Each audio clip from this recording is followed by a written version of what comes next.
how it can be applied to different areas. And I think that's extremely important, right? I think some of us are sort of technology folks, and we can sort of get in there and sort of grind just around the technology pieces associated with it.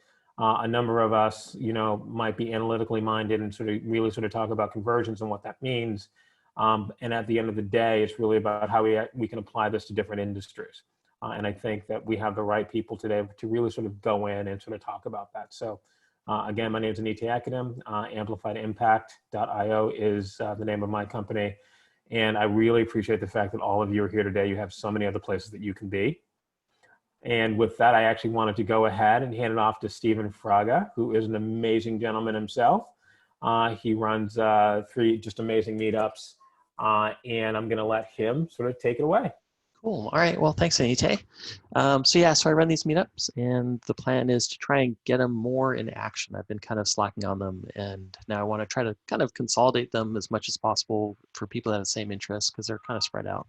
And then get more events going, and then hopefully after this coronavirus thing, actually meet in person and get some venues and more speakers and more pizza and more beer and more drinks.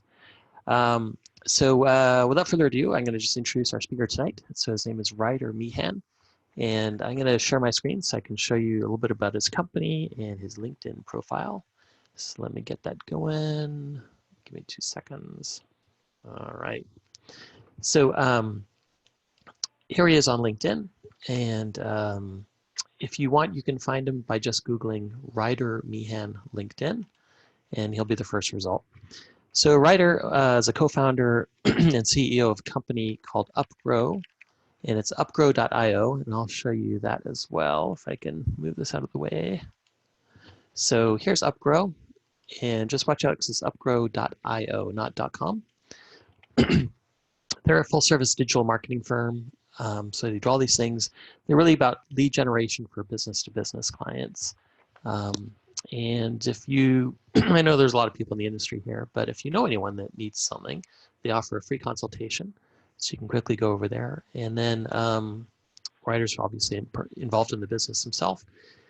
And his background is doing a lot of work at kind of big digital marketing companies, or as a digital marketer, kind of high up in these companies, before he started his own company doing that. And he's also had some kind of plain old old-fashioned business experience as a real estate investor. So you can see some of his experience here in his LinkedIn profile, but his clients include TalkDesk, Capital Bank, and Blue Angel Vodka, which we should have gotten to sponsor this. And so he's going to be talking tonight about landing page optimization. I reviewed some of his other talks. I went to him. It was great. I learned a lot. And I think that's all I have to say about that. So let me stop my share so I can pass it to him, and I will mute myself, and I guess Ryder, take it away. It's yours. All right. Thank you very much for that glowing intro. So let me pop over to the prezo.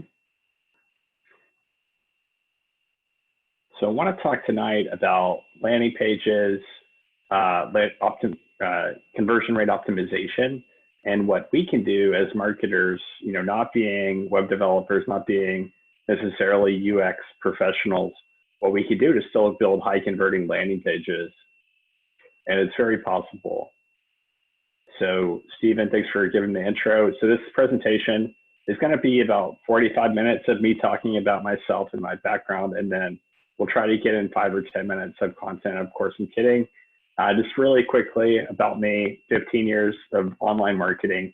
I've always been more focused on the lead generation side of things. I was in-house marketing director at Samsung Mobile, at Tatcha, at Razorfish. I worked with some really cool brands like Apple, Microsoft, and others. And then a couple of years ago, I decided that I would start my own agency. So that's how I got to Upgrow. And so a question for everyone: what is the single most impactful change you could make to improve your PPC or really any digital marketing program? And hopefully you can probably guess this based on the topic of the discussion, but it would be your landing page. And let's just look at the math on that. So a question would be, is it easier to double your traffic or double your conversion rate? Going from a 2 to 4% conversion rate is highly possible. We've definitely made changes for clients or made changes on pages that can achieve a lot more than that. But then going from 5,000 to 10,000 visitors is either very expensive, you need to double your marketing budget, or you need to, make some massive SEO improvement, or just make some incredible optimization to get from 5,000 to 10,000 visitors. But if you look at the end result, it would be the same in either situation. Math.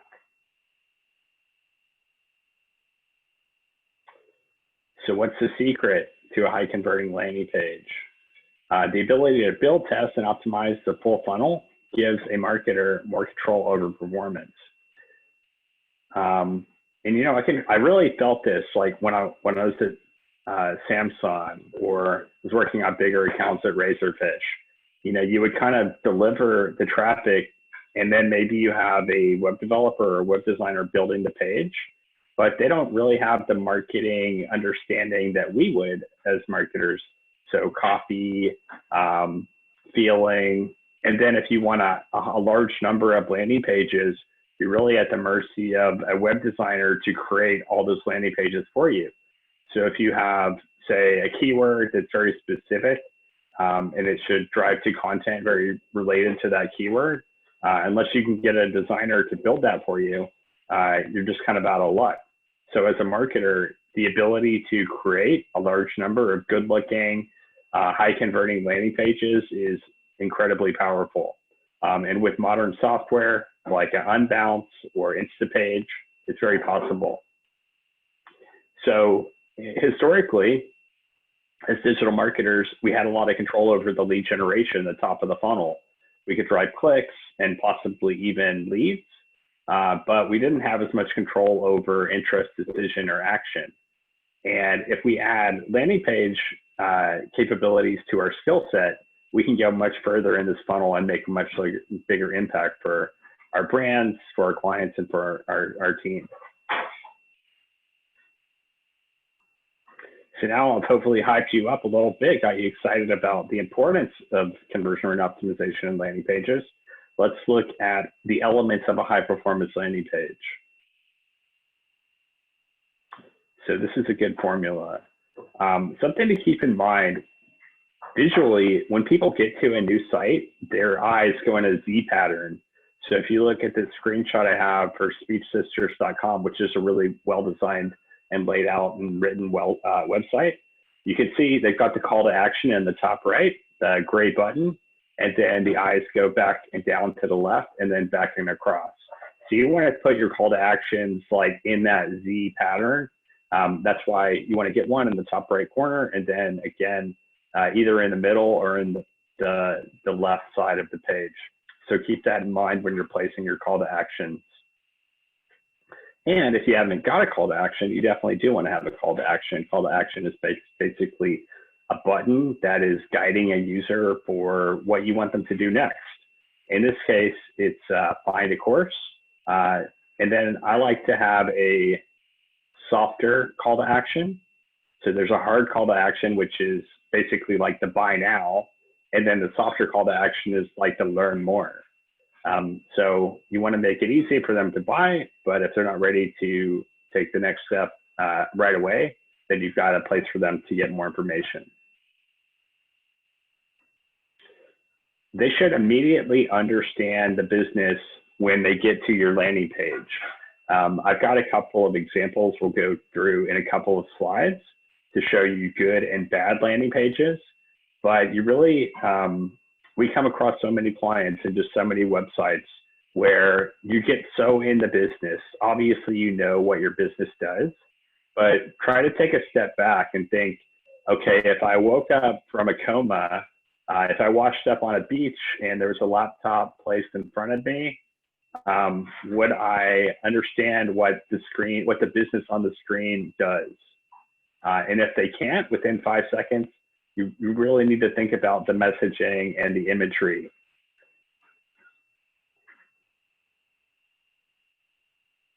You also want to illustrate customer benefits, not company achievements. This is a common mistake I see, where companies are so proud that, you know, they've been in business for 35 years or they've won these awards and they have these logos. It's good to add some stuff for credibility and show that you're an established and accomplished business. But the main thing that you want to highlight are the benefits to the customers, because that's really what they're much more interested in than your achievements. So try to think through, what are they looking for? Why did they come to you? There's a problem that they have that they're looking at a business like yours to solve. So what benefits do you offer them to solve that problem? And then this is super important, the problem, solution, results paragraph. And I'll show you a couple of examples on other sites, but let's take a look at their site right now.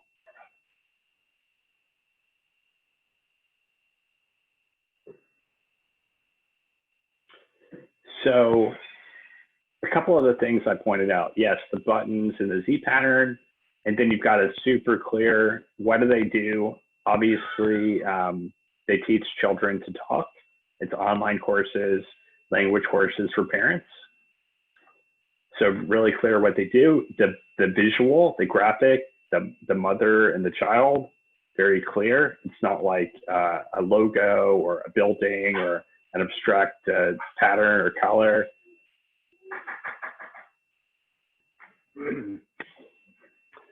And then they go into this paragraph.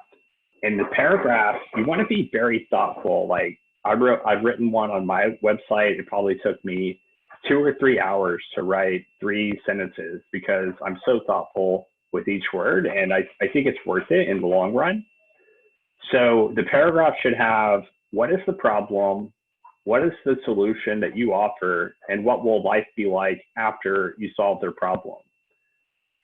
So in this situation, this brand, you don't have to guess when it comes to helping your child communicate.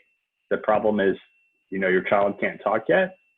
We want to know, we want you to know that what you're doing is working and what to do next. And they kind of provide like, hey, we have the solution of what to do next. Here's all the things that will resolve your problem. And then they help you to visualize it. Like, imagine, what will it be like when your child's talking? You don't have to feel like, you know, your child's not progressing. There's a lot of emotional stress with that. So they did a nice job setting up, what's the problem? The kid can't talk. What's the solution? This course. And what is life like afterwards? Your kid's talking. So let's come back into the preset. It's very simple and scannable. You notice on this site and the other sites I'll show you later, there's not big walls of text. They get to that later. You know, if you're looking to do a lot of reading and a lot of research, there's a place and a page for that. Maybe it's even further down on this page. But people don't, it's not like they're picking up a book to read. They're scanning. They want to validate that what you offer is going to be the solution for them before they invest in reading every single word on the site. And I think we can all agree that when we get to a website, we don't just start reading from the top all the way to the bottom. So you want to keep it very simple and scannable so people can find sections of the page that appeal to them. You want to have a clear next step. That's the call to action. You know, what do you do next? I'm like, okay, this all looks good to me. What do I do? You find a course. So that's clear on this page. Builds trust immediately. This is where, you know, I don't see it on this page, but on the other examples, we'll see it. Some common ways to build trust are testimonials, number of clients served, like we've served 1 billion clients. You can definitely trust us. Or review stars. Things that can quickly, within a second, tell the prospect that you're a legitimate company, they can trust you, you've done this before. All of that you want to convey with logos or stars or testimonials. Think benefits, not features. What is the benefit to the user, not what is the feature that your brand does. So for example, benefit could be we have 400 horsepower engine. The feature, the benefit to that would be like, the car goes really fast. It goes from 0 to 60. So try to think more benefits. It's easier for a user to visualize like why they would want your product for the benefit over the feature. Fast, simple steps. A lot of sites have, step 1, step 2, step 3. This site does as well, and we'll also see that on the other sites to look at. And so here's some ways to supercharge your landing page. Unbounce is the landing page designer that we really like. I highly recommend it. It makes it super simple to build these landing pages, and you can start with a template. They have a template for almost every industry and category. So it's quick, easy, drag and drop editor. It also integrates with CRMs. So if you're using HubSpot or Salesforce, any lead that comes in through the page can go straight into your sales platform. You've got ongoing testing of offers, design, and messaging. So when you build on a landing page builder, you don't have to have the developer build 2 versions of the page and then try to figure out how to split test them. You can do it very easily with a platform like Unbounce, and then just distribute the traffic, 50-50 and see which one performs better. And you can test everything from images, offers, text, all of that can be tested. Create a landing page for each major keyword audience group. So this is really the key. I see so many advertisers, they drive everything to the same page, or they just take everything to the home page. So let's say our agency, for example, we offer SEO services, and then we offer Google Ads services. So I can't communicate all of that on one page concisely. So I'd rather create, 2 versions of the landing page, one about SEO and one about Google Ads. And more specifically, maybe I do SEO for the B2B tech industry. I've got a landing page for that too. So from a user's perspective, they're like, oh, this agency does exactly what I need. I don't have to read down, I don't have to scroll 3 times to see the section where they talk about B2B tech marketing with SEO. It's right at the top. The whole page is dedicated to it. So creating these different versions that are highly relevant to the keyword, if it's Google Ads, or the audience, if you're driving them in from LinkedIn or Facebook, is super important. And that will also help with your quality score. So Google Ads, quality score is important. It'll dictate what you pay cost per click. So when you build a landing page that's fully dedicated to the keyword, you've got a much higher quality score. Use dynamic content to match search keywords exactly. So a platform like Unbounce has a feature called dynamic content. Basically, whatever keyword the user used, that will be like the headline, or that keyword will be injected into the landing page, which further improves your quality score. It makes the page more relevant. Upsell on the thank you page. I see so many marketers, you say you sign up for an ebook, you sign up for the ebook, you've given your email address, you get a landing page. It just says, thanks for signing up, here's your ebook, or thanks for signing up, we'll email you your ebook. They have momentum, right? At that point, they've given you their email address, they're raising their hand like, I'm interested in you. Why would you hit them with a brick wall that just is a thank you page? So I've got some screenshots of a funnel that we use for our agency. The first step is, hey, get access to this video case study.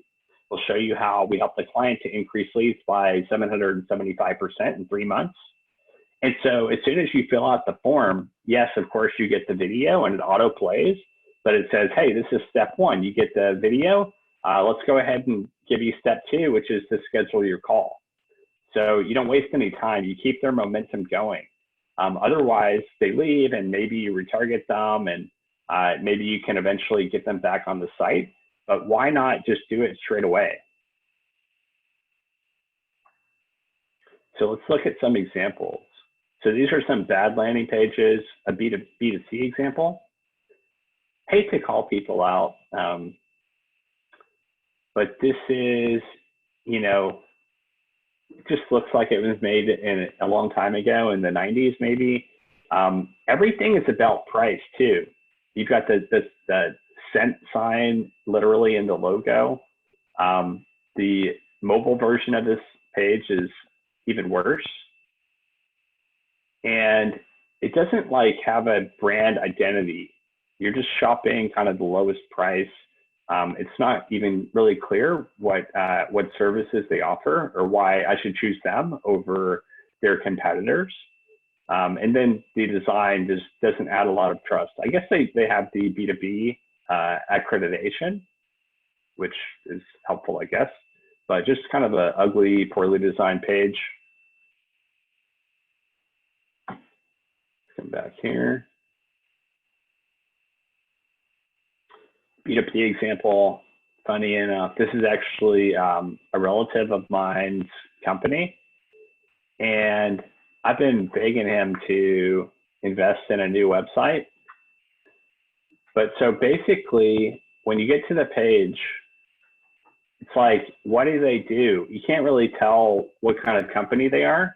And based on their logo, it's like, okay, are they a real estate or a development firm? But it's actually a pretty cool company. They build these blocks out of dirt, so you can turn dirt into buildings. And then there's no call to action. So if I want to engage with them, I'm really confused about what the next step is. I'd probably have to, you know, go to 3 or 4 pages to find like a phone number or a form to fill out. If there's other compressed or competitors, I don't see like how they're different. And this is a super legitimate company. Like they've been featured on TV shows. They're doing millions of dollars in revenue despite their website. So it's not like they're a tiny startup. Let's come back here. This nonprofit example.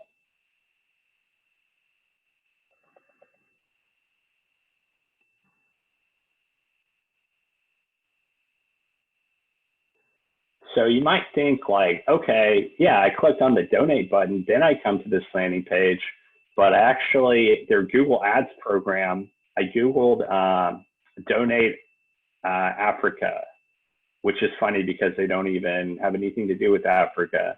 So they probably need also help with their Google Ads keyword list. But this is the landing page that it pointed to. So to me, I feel like, whoa, that's kind of aggressive. I just learned about you and you already want me to donate. So they've got like, you know, it's easy to donate. And if I had Googled like donate to Starlight, sure, this would be an appropriate landing page. But based on the keyword that I was looking for, I need a lot more education. Also the graphic, ideally, if they built a landing page for like an Africa program, they'd have maybe a picture of Africa or a person that's African, and then kind of the benefits of why it's important that you donate to them to support Africa. But in this case, I'd be super confused and I would bounce immediately, which is probably what a lot of their people are doing. So now that you've thrown up on those pages, let's look at some good pages. This is a page we recently built for a credit card client called Open Sky. And just for context, this landing page is used, basically somebody goes to Credit Karma and they're shopping for credit cards. And if you have a poor credit score, then then Credit Karma will say, hey, you don't have a good credit score, you can't get one of our credit cards. But why don't you check out one of these other secured credit cards? And a secured card is, just to explain it, is basically pre-funded. So you're not really getting credit. It's kind of more like a pre-funded debit card, but you're building credit as you use it. So with that context, the person is probably feeling kind of rejected. They just got told that they have poor credit and they need to go get this other kind of less ideal card. So the messaging is very intentional, like, hey, it's okay. We know you just got rejected, but you're about to get approved. So then that hopefully will make you feel better. It's very clear what it is, right? You got a picture of a credit card. We've got the hard and the soft offer. We've got the Z pattern, so the apply now. And then the soft offer, because most people are probably familiar with what a secured card is, we built this nice 1-minute video that'll explain what it is that you can watch and figure it out. Then we've got the paragraph that's the problem, the solution, and the release. The 3 fast, simple steps. Everyone loves 3 fast, simple steps.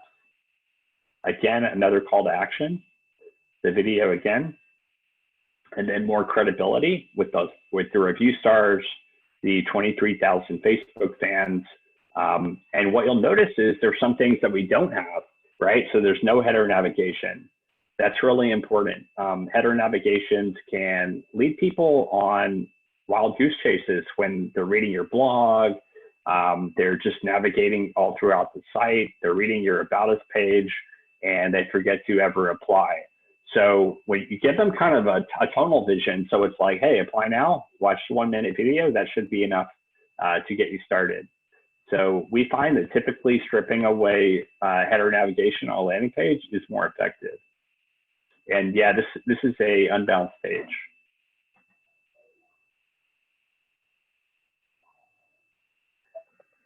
Another good example, Bright Machines. This is a B2B example.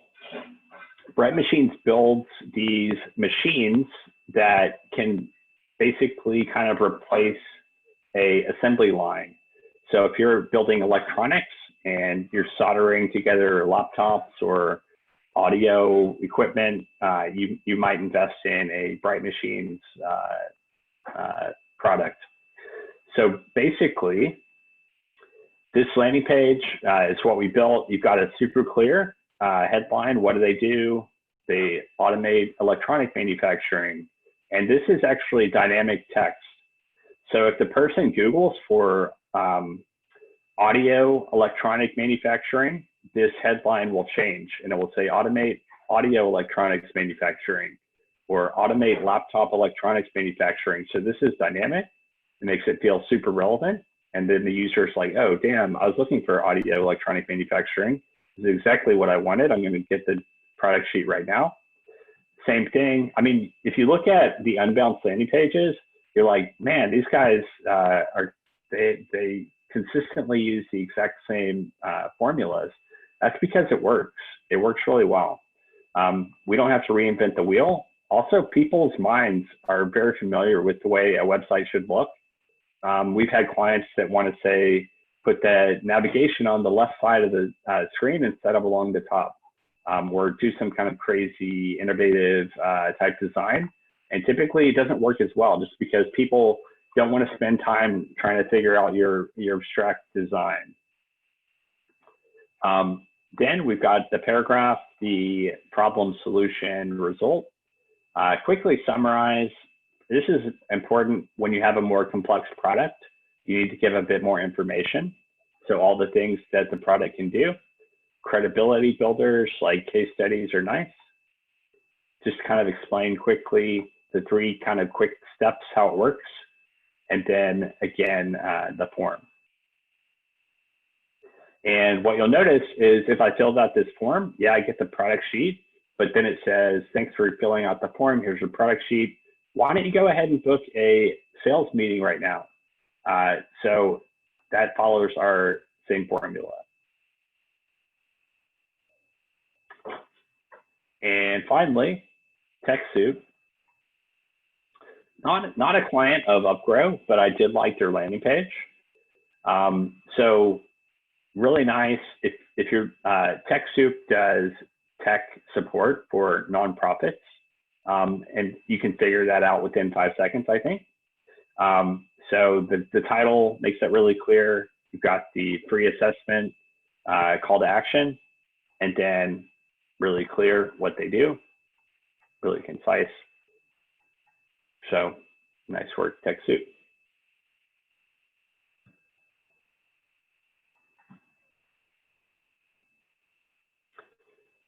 So what's really simple with Unbounce is you can test any and everything.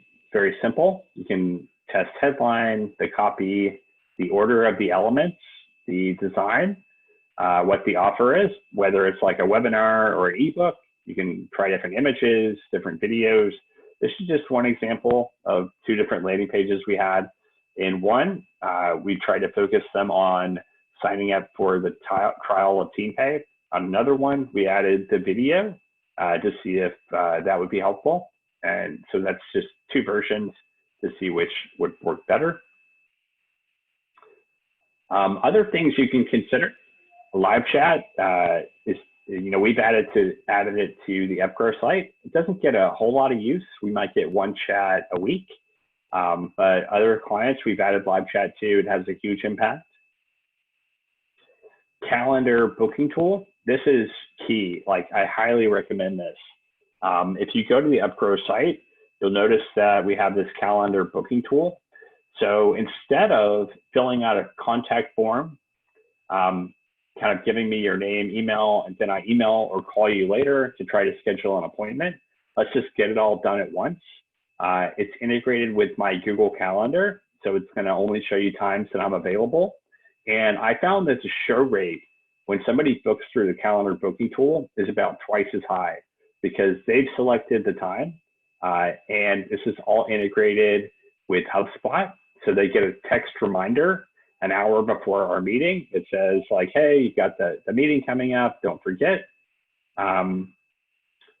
Yeah, a link to the, so if you go to upgrow.io, you can find our contact us page, but this is just the calendar booking tool from HubSpot. So if you're using HubSpot, you can get this. I think they even have a free version. It might have a HubSpot branding on it, but you can get it. Calendly also makes a free one as well as a paid one. It's like $10 a month. So the calendar booking tools are really nice. They improve your show rate and they make it simple for you and the prospect. Quizzes can be effective. This is one that BrightEdge did. It's an SEO software. People like quizzes. They get engaged with it. So a lot of them will be like, they ask you 10 questions, but then if you want to actually see the results, you have to give up your email address. Usually if people are that committed already, then they'll give it up. Slide-ins, I prefer slide-ins over the pop-ups. So you might have seen this. We had this on the Upgrow site. If you want to see an example, our client TwistLock also has it. So instead of blocking the page and preventing you from navigating, it just slides up in the corner. And this should be relevant to the page. So say they're on the Upgrow SEO page, ideally they'd get an offer for like, hey, here's our SEO guide. So the pop-up can be relevant to the content that they're viewing. Now, the one caveat to the pop-up that I do like, and we actually have it on our site and a lot of our client sites, is the exit intent pop-up. Basically, if you're moving your mouse to back out of the browser or close the browser, then you get the pop-up. So it's sort of like a desperation, hey, you're leaving anyway, so why not hit you with a pop-up? And you'd be surprised, probably like 4% of people will enter their email address in the exit pop-up.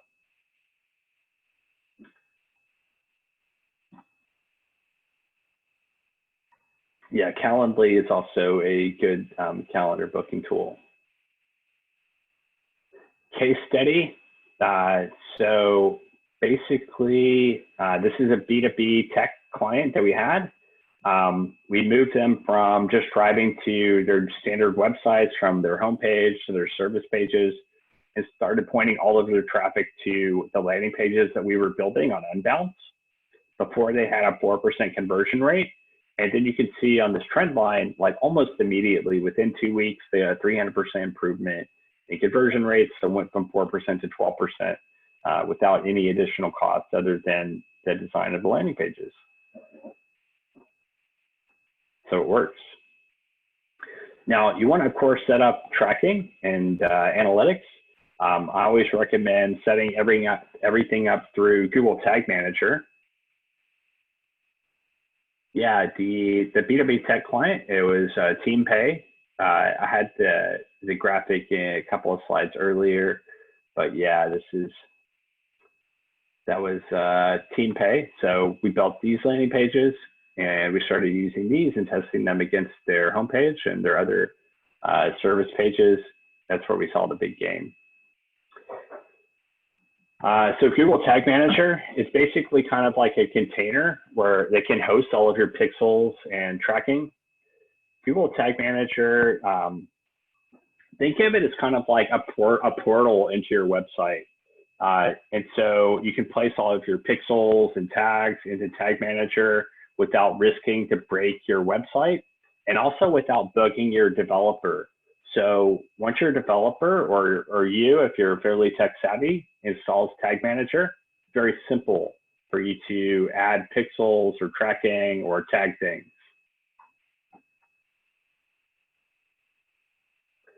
And also it's free. Google Tag Manager, completely free. I've got a YouTube video showing how to install Tag Manager, as well as put Google Analytics in it that I could share, but it's on YouTube. Install Google Analytics. Hopefully, most of us probably have Google Analytics already, but I think it would be nice to, if you want to add it through Tag Manager. And then you want to add your ad platform pixels. If you're running Facebook ads, your Facebook pixel, LinkedIn ad, your LinkedIn pixel, Google Ads pixel, and so on. It can all be placed in Tag Manager. Supermetrics is a third-party data integration provider.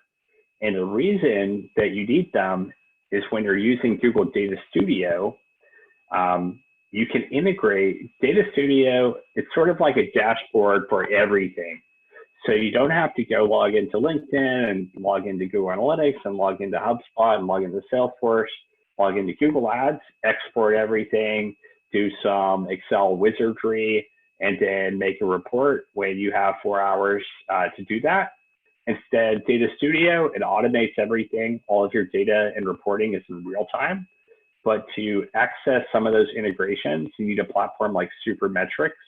So Supermetrics can pull data from LinkedIn, Facebook, Twitter, HubSpot, etc., and put it all into Data Studio. So that's your stack. Some bonus tips. So a couple of ideas. This can be really effective pre-warming the traffic. I think a couple of years ago, I was seeing a lot of these ads from American Giant, the greatest hoodie ever. And what their ad would point to would not be the American Giant website. Instead, they take you to this Slate article, which was probably paid PR, but it looks organic. And basically be like, oh, like Slate says this hoodie's awesome. That's more credible than American Giant saying their own hoodie's awesome. So you basically pre-warm them by taking them to presumably an unbiased PR site that then leads to your brand site. So within this article, I'm sure it links to the American Giant site. So that would be one idea, to pre-warm your audience.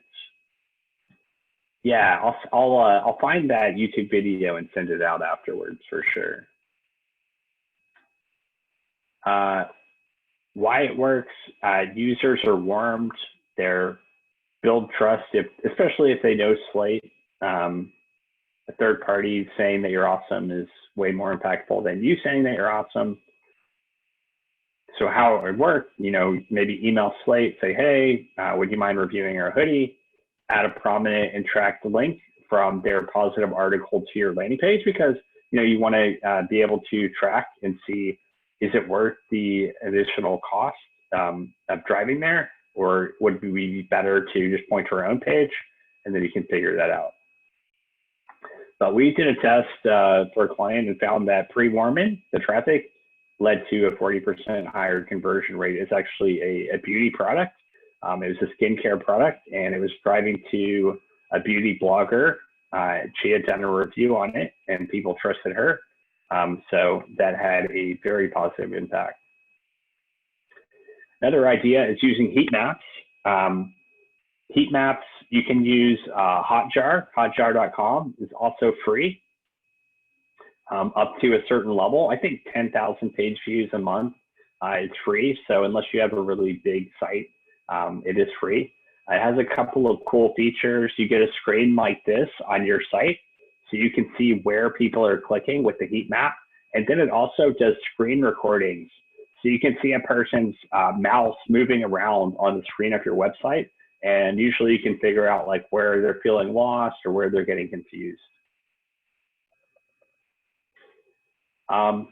Cool. So that's pretty much it. I'm going to leave a link here to some free resources we have on our site, upgrow.io/free. You can grab this Google Data Studio template that we have.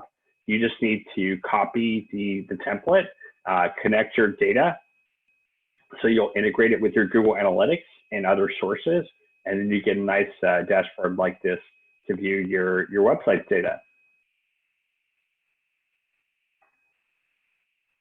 Thank you so much. Glad to take some questions if we want to go that way. Absolutely. I think that's great. Go ahead and just unmute yourselves and ask your questions. I have a question about the was it the unbounce one? How does it work with the dynamic keyword stuff? Like, how do they find out what the search was on Google and then convey that to your web page, to the unbounce page? Yeah, that's a good question. So you have to like pre-tag the landing pages by keyword or by ad group. So if it was like, it would be like, website.com / keyword equals audio equipment. So you have to do it you have to do it in advance. It won't just dynamically pull it from the search, but if you're like, hey, this keyword, audio equipment, it's going to go to this landing page. So the landing page is website.com / keyword equals audio equipment. Does that make sense? Yeah, so Google does convey that when that's in the URL or something, when somebody clicks on a search link from Google? Yeah, I mean, Unbounce will convey it when you set the target URL as the landing page with a # keyword equals whatever you want it to insert. Okay. And that's at your ad group level or your ad level, right? You could do it at the ad level or the keyword level if you wanted to get crazy. And then on the unbound side, it dynamically changes the text within that landing page to match the keywords? Okay. Yeah. So your ad group could have a type of landing page, right? Because you're going to group all of those relevant keywords together. And then you can have one landing page and then what's it called? Unbound will just sort of take that keyword and then modify that particular piece of text. Can you do it in multiple places on the landing page? Yeah, you can. Okay. Yeah, you just kind of set, when you're designing the page, you kind of insert like, hey, this is dynamic content. And you can insert it in as many places as you'd like. Put it in the title, put it in the body of the copy on the page. So it's a really cool feature. Hey, I have a question. This is Suyash. I'm building an online course, and I'm not sure what is best way to go about it, because what's the difference between landing page and a sales page? Because what I'm thinking is like have a page where people can buy the course or buy coaching or ebook. So the difference between should I have a page where people just put their email and get something free and later sell them, or just bring them to a page where they can buy the thing? What's the difference? Good question. So the question, I guess, to like kind of clarify, when you're trying to figure out, should I just drive to a page on my site that's relevant, or should I drive to like a specifically designed landing page for example, with no header navigation. So it'd be like, should you build a page like this that's still incorporated in part of the website versus a page like this that has no header navigation and there's only really one thing that you can do on the page. I would say the price point is also a determining factor. If it's like a $1,000 course, most people are going to convert on that first visit. So you want to really focus on getting them into your lead nurture program so you can educate them and build the trust and then convert them. If it's like a $20 course, this would be more of a hurdle. I would take them straight to a buy page. It could still be a page like this, but you'd have e-commerce integrated. So it just sort of depends on how complex the product is, what's the price point of it, how qualified is the audience. I would say still 9 times out of 10, if I'm doing paid media, it makes sense to use a dedicated landing page like this just to really focus the user and get them to convert versus getting overwhelmed and exploring the site so much. Okay, thank you. I'm curious about Unbounce as a platform. Is that kind of your preferred app, I guess, to build these, or are there others out there that are worth mentioning? Is there a reason why you use this Unbounce versus others, for example? Yeah, so we've used many of them. Often clients come to us and they're already on another one. So in that case, we will either try to convince them to move to Unbounce. A part of it is like a comfort level. Like, we know how to use Unbounce. We have built a lot of pages on it. We know how to integrate everything. So it's sort of like, is WordPress necessarily better than Squarespace? Maybe not, but there's just sort of like a expertise level. So I think that's part of it. But also just personal preference. I think Unbounce has better features. The price point is not too bad. It's like $100 a month. And then it does a lot of cool things. I would say there's not a huge amount, Instapage is a big one. ClickFunnels is a pretty big one. VWO is a big one. So it may just be sort of like how you're planning to use it, what industry you're in, maybe more specific to different industries. But personal preference, I like Unbounce.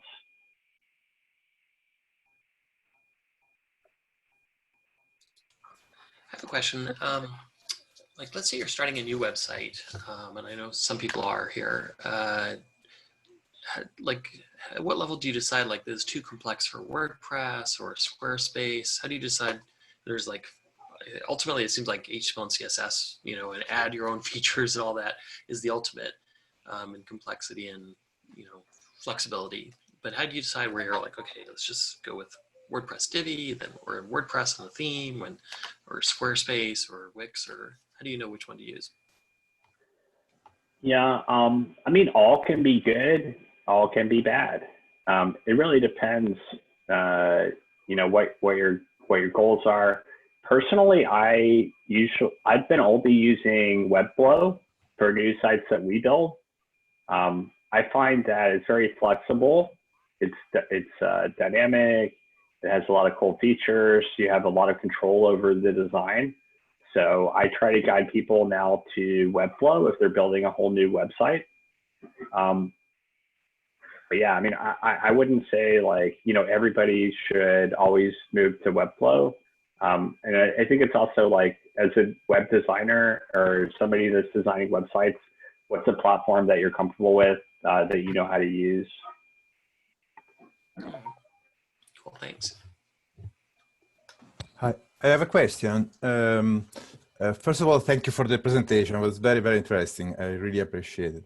And my question is, when you build a landing page for a kind of a complex website where you struggle between not keeping the page as simple as possible and providing all the information the visitor, the customer need in order to make a decision. based on your experience, it's better to have a kind of expandable area, or to put the details at the bottom so they have to scroll, or to give them another page with all the details? What's your recommendation? Yeah, good question. I think, like, go back to this example, this Bright Machines device, very complex. It's like 100,000, multiple $100,000s of dollars to purchase one of these. So you're not going to buy this thing on one Google Ads click. So starting them with a ebook or a webinar or a product download sheet is probably the right idea. And then just enough information that they can scan it, because you also don't want them getting like overwhelmed, or they're like, okay, this thing does pick and place, but I don't, if this was all in a big block of text, they'd say, okay, the device does pick and place, but I don't see dispensing. I need dispensing. So I'm not willing to read 18 paragraphs down to get to the dispensing point. So I'm just going to bounce. So if you can, even if it's a complex product, if you can summarize it, highlight it, make it very scannable, so somebody within a few minutes can get a good idea of what you do, what are your benefits, and then get in touch. Because if it's also a complex product, they're going to be willing to take the call, invest some time researching it. And so the sooner you can get them in touch with a salesperson, the better you'll be. Thank you. Sure. So I have a follow-up on that. I work in client services, and we get a lot of pushback on page length and the continued arguments around, do people scroll? Is this page too long, etc. Do you have any data or insights around that? I think my opinion is, if it's, what I don't like is cramming we've got a lot of stuff, we need to give it all to them, we're going to cram it all just so they don't have to scroll. I think that's a bad idea. If we have a lot of information and we feel like it's all valuable and useful, a long scroll page, I'd much rather have that as the solution to get it all out there. I mean, so this page, you can see there's a lot of spacing. This could probably even, I wouldn't mind this being a longer page. But yeah, my opinion is a long scroll page is usually not a bad idea if all of the information is valuable. And I think it's also worth looking at like your UX. This is where a heat map can be really useful, because it'll show you how far people scroll. And maybe people never scroll down. You can see that with the analytics and the heat map tool. Or maybe they all get to like the fourth scroll, and then they're like, oh, that's what I was looking for. And everybody converts after the fourth scroll. Then you can say, oh, maybe we should move that fourth scroll thing back to the top of the page, because that's what everybody's looking for.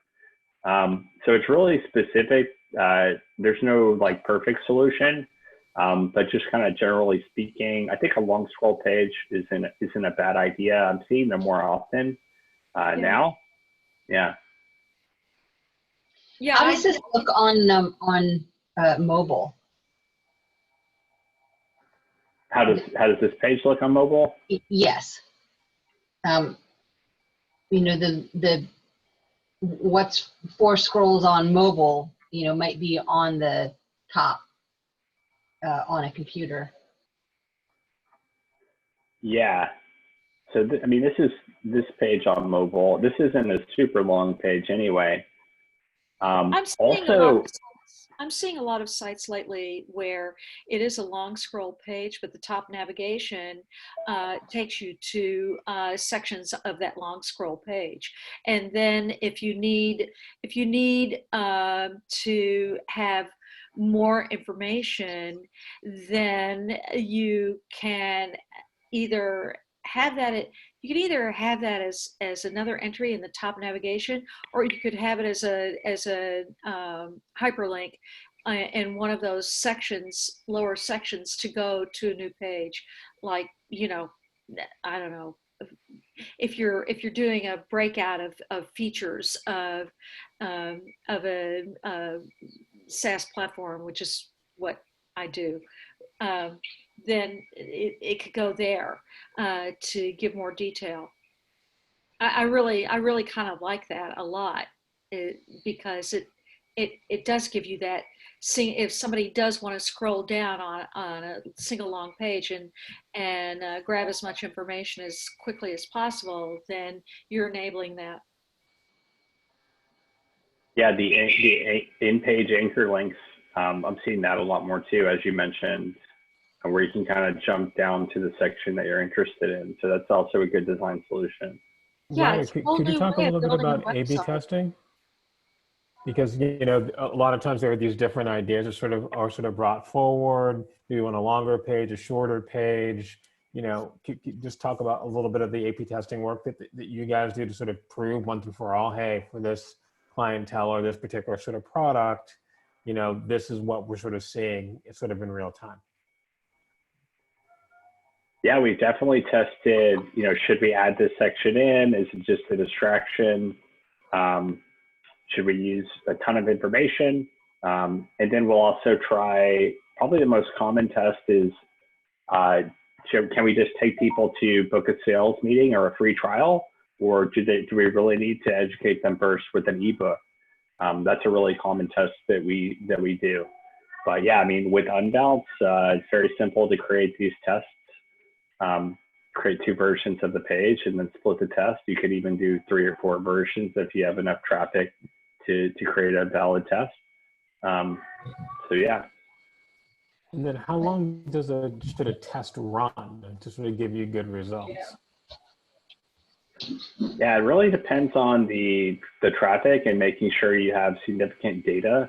I mean, if your page gets 10,000 hits a day, you can figure out the test results like pretty quickly. Where if you get 10 clicks a day, then it might take months.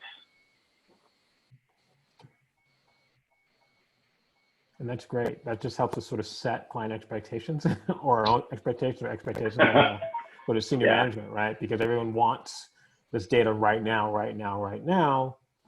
But if there's not a basis for it, then you kind of know sort of an industry sort of standard. So I do appreciate that.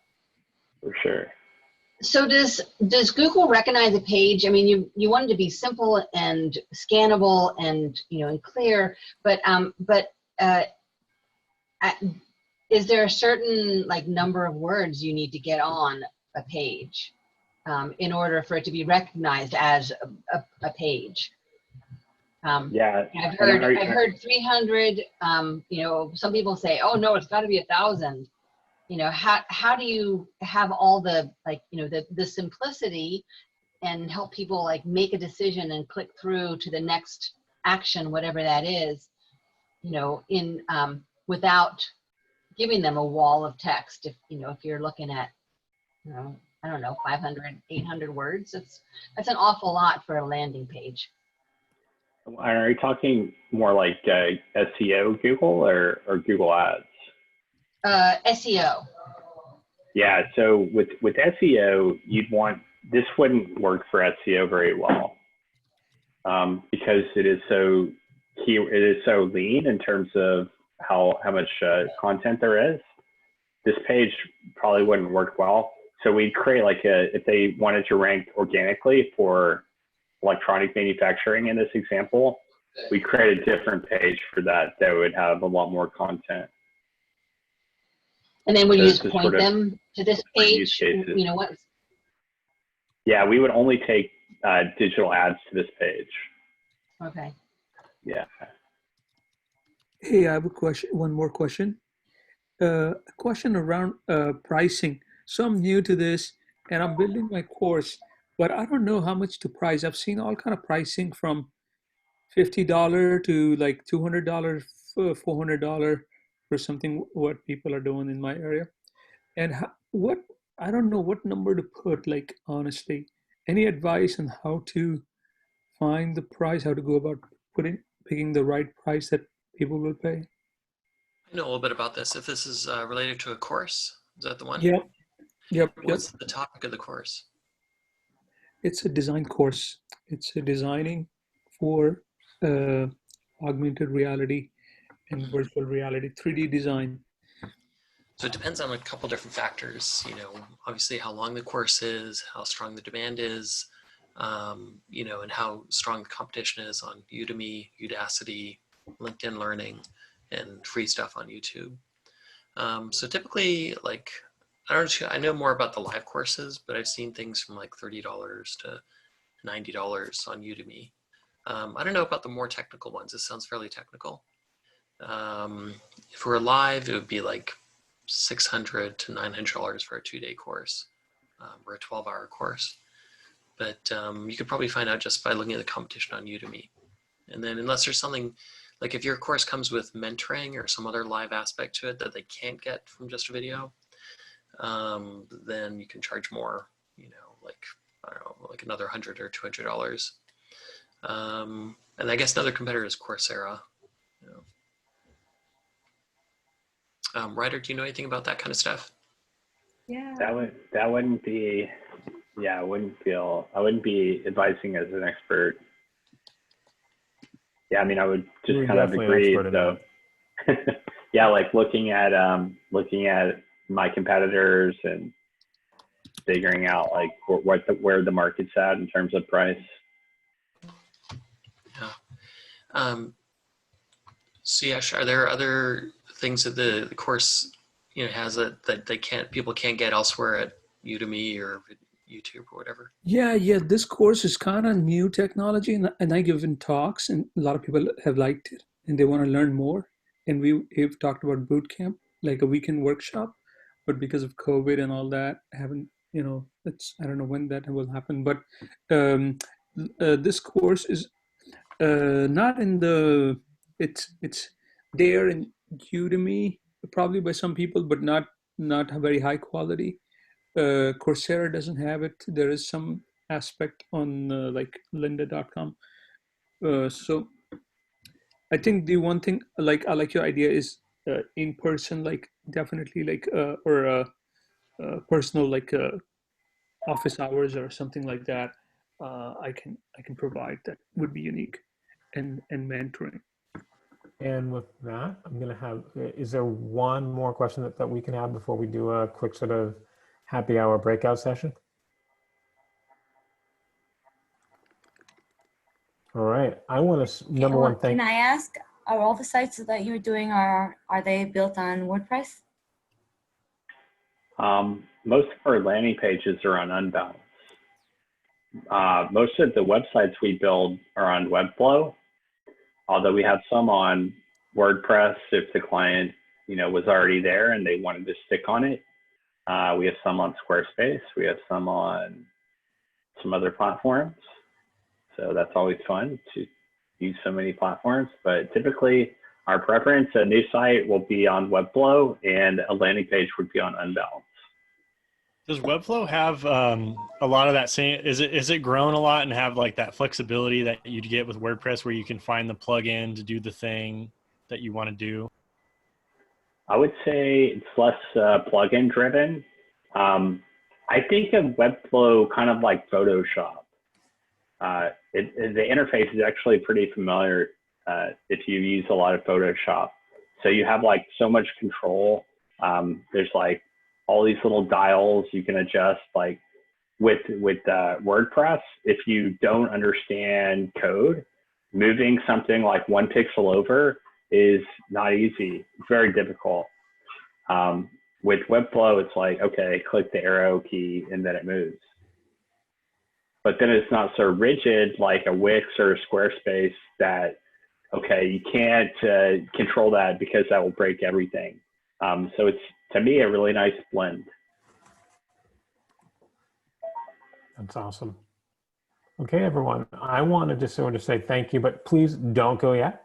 Want to give people a little time to sort of get to know one another in all this. And so before I sort of break us into breakout rooms, I would love sort of just, if you wouldn't mind sharing, your name, what's your quarantine drink of choice? And what have you learned out of tonight's session? Okay. So I'm going to go ahead and put us into breakout rooms. We have about 5 minutes, or 10 minutes actually. And so just go for it and just have fun. Get to know one another. I'll talk to you soon. Thank you.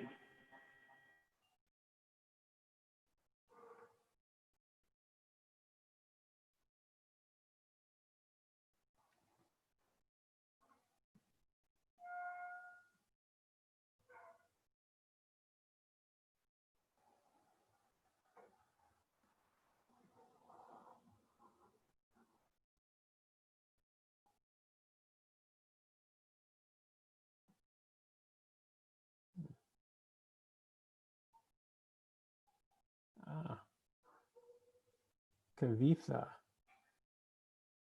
I'm gonna move you. Hi.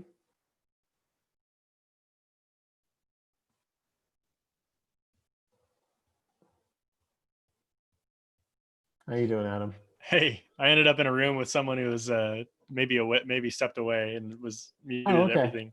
No worries, my friend. Let me go ahead and switch you to another one. Cool. Totally appreciate you today. Thanks for being on here with us. Really appreciate it. Thanks for doing it. Absolutely. I think you just got to join. Oh, I just click on these. Okay, cool. Perfect. How you doing, Malika? Yep. Hi, Cicely. Oh, looks like someone moved on. I'm going to have you join room 4. Okay, thank you. Absolutely. Thank you. I think you have to just go ahead and join, and you'll be all set. Breakout room. Yep.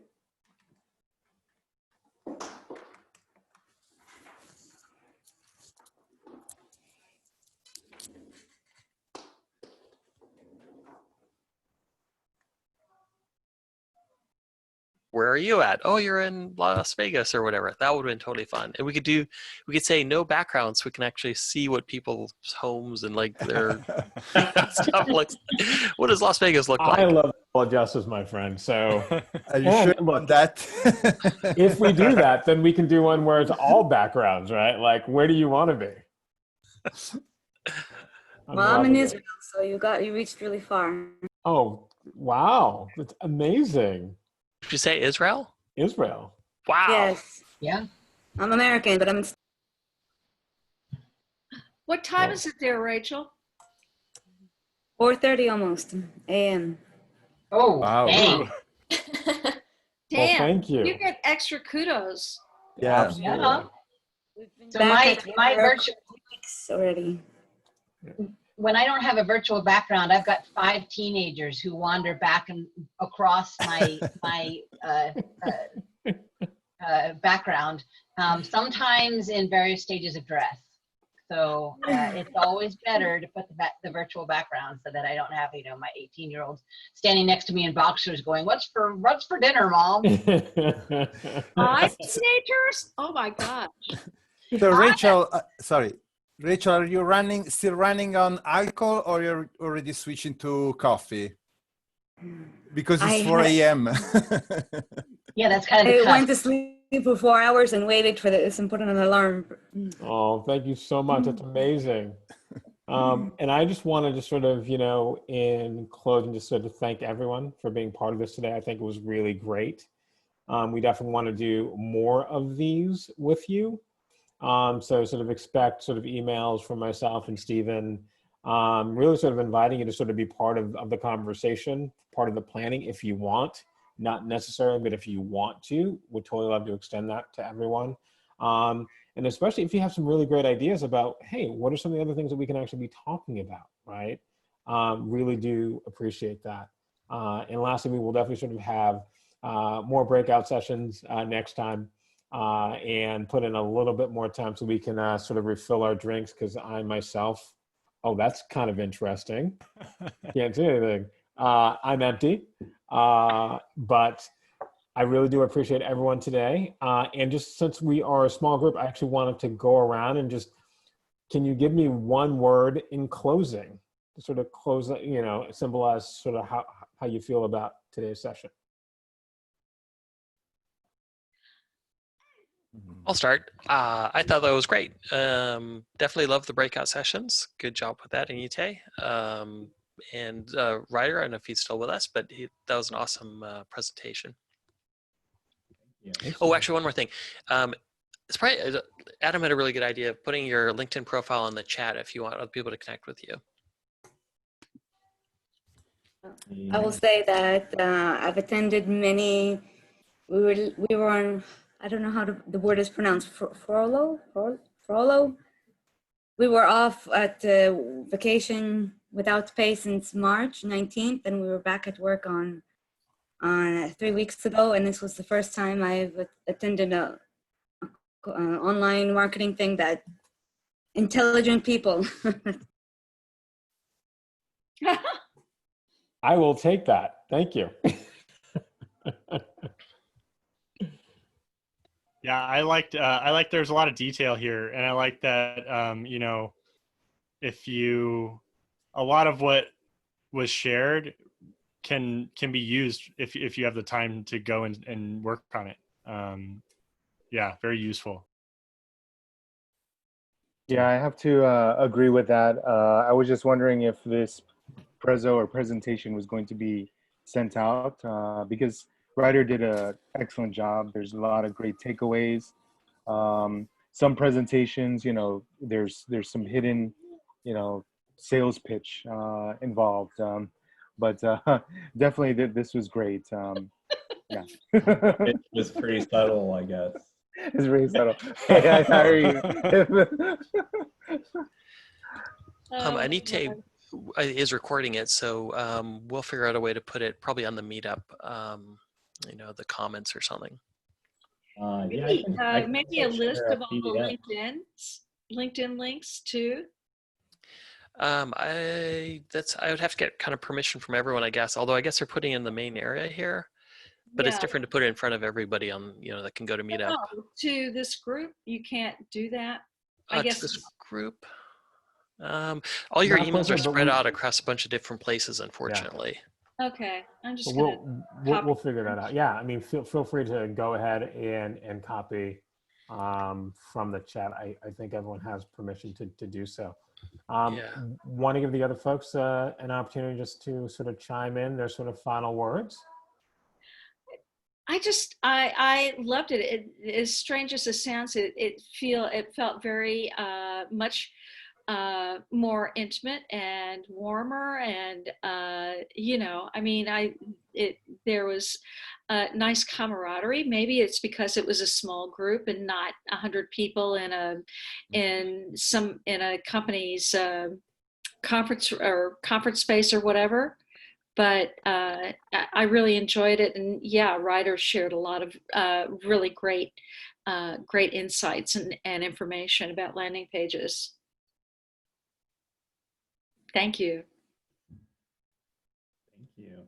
Yeah, I think my favorite slide, I guess just based on all the stuff that I do, was that you laid out the tools and called it the track stack. I think that sounds really good. Actually, I have a last minute question on that. Does anybody use AdRoll? Does that do the same, like collect all those things together for the different pixels, or is that old news now? I know AdRoll is a display platform. Oh, it just does the various collections for but Facebook is all display, right? Unless AdRoll pivoted what they offer, I think you just Google. Yeah. Recently, when I was playing around with AdRoll, it seemed like it's an audience builder sort of tool, and you create ads on it. Okay, cool. But yeah, it looks like they've added some tracking offerings as well. Cool. So you couldn't retarget a list on LinkedIn that was built by AdRoll. sorry to sidetrack this whole thing, but I was just kind of curious. I'd heard about it for a while, and I was like, what happened to that? But I know. It just Sorry. depend on which pixel. I mean, if you place you couldn't use the ad roll pixel to target with LinkedIn. But if you had a LinkedIn pixel, then you can retarget on LinkedIn. Right. Cool. Thanks. Stephen, AdRoll, I'm friend with the CTO of AdRoll, and they are among the largest consumer of machine learning computer power on the Amazon platform. So they are doing very heavy work on matching all the data and finding trends and so on. So it's kind of very interesting company. Okay. I never use it, so I don't have experience in that. Thanks. So definitely going to wrap up soon, and we will definitely be doing this again. Something like this, we'll sort of figure it out in the next few days. Hopefully, get something out. Nudge, nudge to Stephen and myself. And I just want to say thank you to everyone. Closing words from anyone else, really quickly. I'm just going to give everyone a round of applause. Thanks, everybody. Thank you. Thank you. Bye. Thank you. Bye. Thank you. Yeah. Thank you. Bye, everyone. Now I need to go to sleep. Okay.